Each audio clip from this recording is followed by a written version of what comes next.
Hello guys, magandang hapon, si Bossing Busot. Ito, by the way, ituturo ko sa inyo kung ano yung dapat nyong i-check bago kayo malis. Halimbawa, ngayon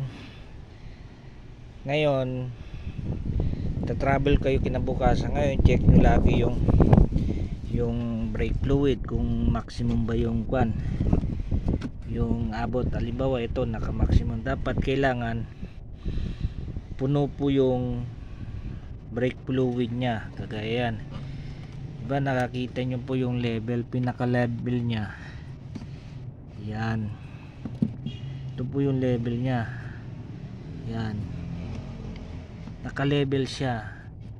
Ngayon kapag ka naka level, okay yan. Tapos lagi nyo itakip mabuti to, yan, yun yung una nyo nang i-check nyo. Pangalawa, i-check nyo po tong battery, yung terminal nya. Itong terminal, kailangan malinis po yung terminal, hindi po yung nagkakaroon ng acid rain. Yung acid, di ba pagka tumagal may mga acid dyan. Ngayon nakita nyo malinis, lagi kong linilinis yan mga viewers. Yan, lagi nyo pong pagaliin malinis yung terminal, kasi pagka malinis yung terminal, maganda yung kuryente at maayos yung battery.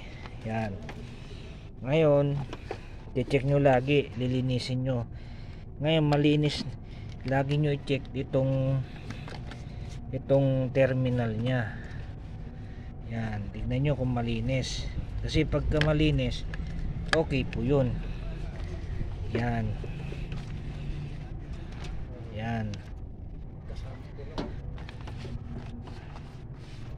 ngayon una nyo pang i-check kung malinis yung filter. Yan, although bago naman yung filter, papakita ko sa inyo yung filter. Ito po yung filter. Yan, malinis yung filter. Ito po yung filter. Ito, nakikita yung, ito yung filter. Yan, although kung gusto nyong malinis, o kaya pwede naman pagka marumi na mga viewers, lagi nyo pong pwede nyo na palitan para maganda yung yun. Pangatlo yun, i-check nyo lagi. Ngayon pag na-check nyo na, ang sunod naman, ito mga viewers, itong kulan. Tignan nyo kung puno yung kulan. Yan, although puno naman yung kulan, okay naman yung kulan, okay naman. Saka mga viewers, kailangan wag tubig ang ilalagay nyo dito. Mas maganda yung kulan na mismo na concentrated, para maganda yung at hindi nagkakaroon ng overheat. Ngayon, yan, kulan na ilalagay nyo, yung nabibili sa hardware. Ngayon pag na-check nyo na mga viewers, punasan nyo, laging maayos, punasan nyo yan. Kasi kung pagka malinis lagi yung sasakyan mga viewers, yan, pag malinis, makikita nyo yung mga problema. Yan, ayan, yan, laging malinis. Pag na-check nyo na to, checkin nyo naman yung itong tubig kung puno. Yan, check nyo lagi itong windshield, yan, para dun sa tubig. Yan, yun yung basic rules na laging i-check lagi yan. Lagi nyo i-check ito, yung washer, ito coolant, battery, brake fluid, ito check nyo lagi. Yan, lagi nyo i-check. Yan, lagi nyo i-check yan. Yung brake fluid lagi na full lagi mga viewers, kasi pagka Pagka laging full yung brake fluid, hindi nagkakaproblema yung kwan. Ngayon mga viewers, guys, yan malinis na yan. Yan, malinis na lahat. Na-check na natin yung brake fluid, yung battery, yung coolant, at saka tong washer, tong tubig kung maayos.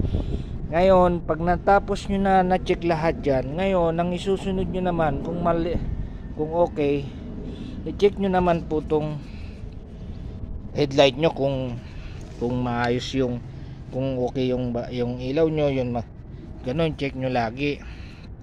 Pag na-check nyo na lagi mga guys, viewers, pag na-check nyo na, nakita nyo ito guys, nalinis na lagi. Ngayon ang susunod na i-check, tingnan nyo lagi yung gulong mga viewers. Yan, ito yung gulong, okay naman yung gulong natin.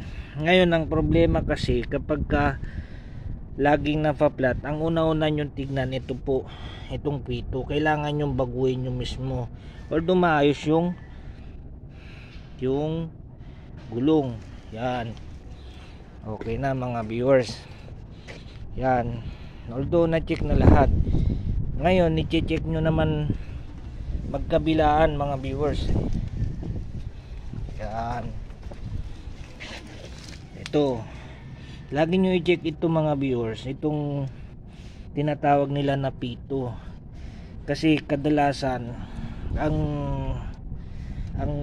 kaya napa-flat yan, ito yung problema, kasi ito yung daanan ng hangin pagka nagpa-hangin kayo. Although okay, condition na lahat yan. Ngayon i-share ko lang sa inyo mga viewers na mas lagi nyo i-check. Halimbawa ngayon linggo, kung wala kayong gagawin, i-check nyo lagi kung okay yung mga gulong. Yan, tapos pag na-check nyo na, lagi nyo tignan kung okay ba yung mga dapat gawin nyo. Ikutin nyo lahat yan mga viewers. Sinishare ko lang sa inyo yung kailangan yung gawin mga viewers, kasi pagka alam nyo po yung kahit may sasakyan kayo mga guys, mas bale lagi nyo pong linisin o ayusin mga dapat nyo ayusin. Hindi lang dito sa mga body, kumbaga dito sa salamin din. Ngayon nauna ang pag na-check nyo na lahat yung mga viewers, itong makina malinis na, okay na. Ayun, pag nalinis na, habang naglilinis kayo, ikutin nyo lagi kung okay, kung ano yung mga dapat nyo hindi pa naayos. Kumbaga i-check nyo yan, kagaya wala nang mga acid rain, maayos na yung gulong, yan, malinis na yan mga viewers, pati headline na. Yan yung pong isi-share ko sa inyo mga viewers. Yan, lagi nyong ugaliin na pagka halimbawa wala yung gagawin, lagi nyo check mga viewers. Yun po yun mga guys. Please don't forget to follow and subscribe naman sa mga tip na binibigay ko sa inyo, at saka yung mga ganun din po yung reel ko. Please don't forget to follow yung reel ko para makapagbigay naman ako ng tip regarding po sa mga kung ano yung mga dapat nyong gawin, yung mga basic lang mga viewers. Thank you.